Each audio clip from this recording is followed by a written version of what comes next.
What's up, Zombie Nation, Dead Zoners? I recorded another video of me doing a raid, level 50. This was done on the 30th of October, so up to date now with the new weapons, new game mechanics, suppression, effective range, damage, accuracy, all this kind of stuff. Everything's been updated since my previous videos. So here, don't have any. I've got a unique SVD, a unique AN94, and a rare M417. The unique SVD has got a max range of 30. So, given my position of deployment, it's not going to reach the survivors.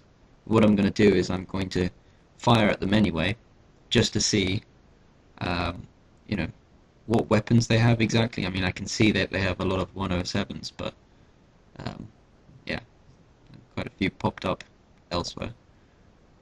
And see what they have and see if I can actually take them out with the weapons I've got. Yeah, so my recon takes quite a bit of damage here.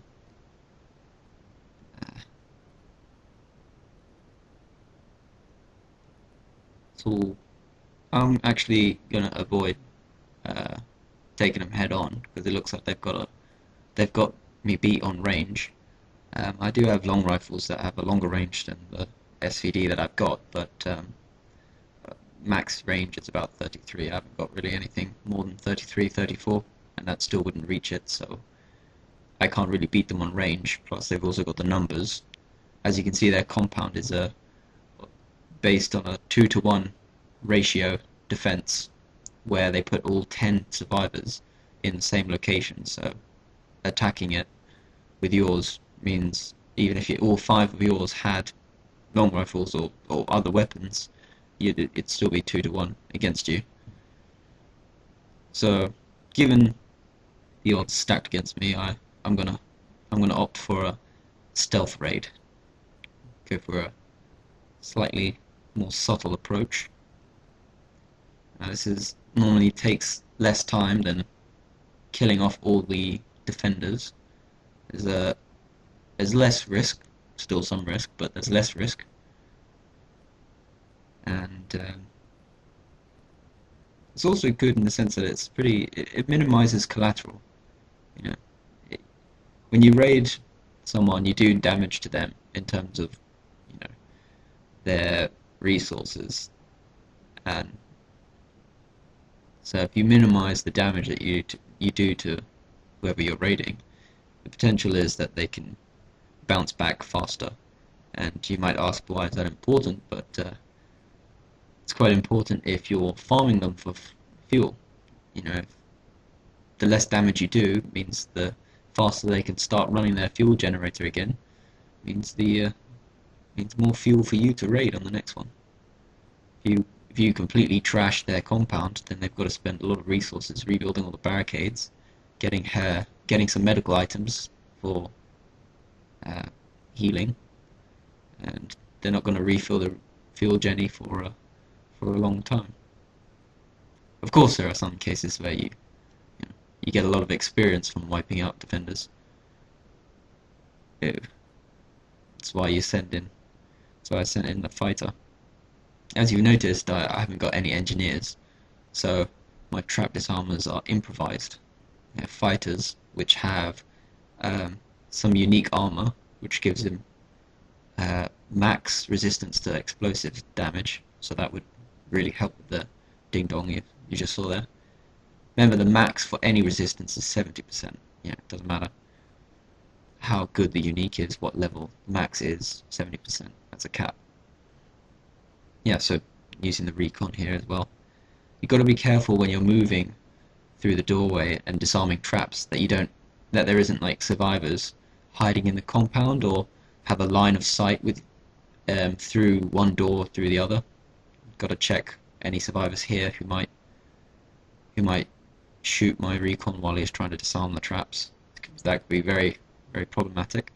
Also, my medic has a health vest well, not a health vest, but a healing vest, which has pretty low resistance. And given that the medic is naturally quite fragile, single shot from a 107 would severely damage, if not incapacitate them. So yeah, just taking a little bit of water there for the alliance tasks. Yeah, it's there, so why not?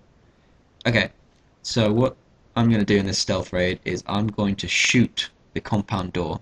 If I sent my medic with the sword, he'd be shot to pieces instantly. But I'm going to shoot the compound door, and this is where actually having an assault rifle or LMG comes in very handy, because they've got a lot better damage per second than LRs, long rifles. So what I'm going to do, also just in the interest of time, I'm going to probably going to toss a grenade.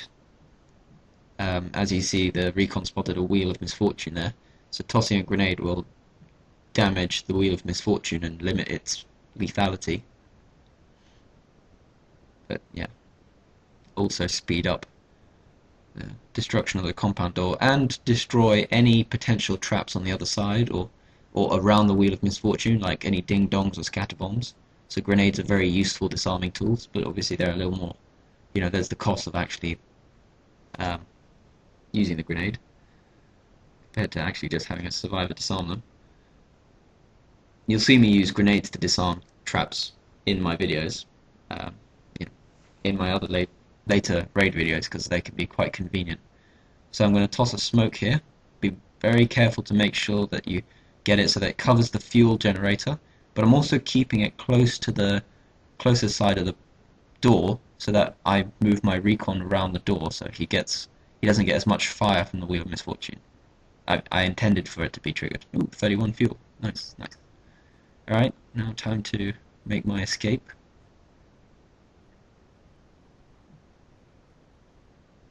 Be careful on the escape as well. I mean, I've got 4 guys, so it's pretty certain that I'm going to get away with the fuel. But the number of times I've dropped a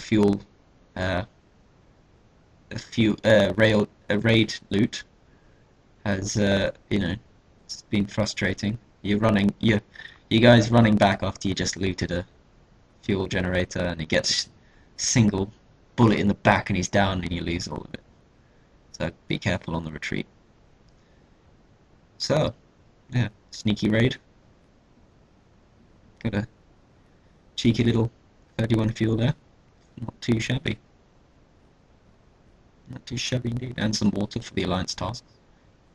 And only 1 injury from the minor knee wound from the ding dong. So that's it. Hope you enjoyed.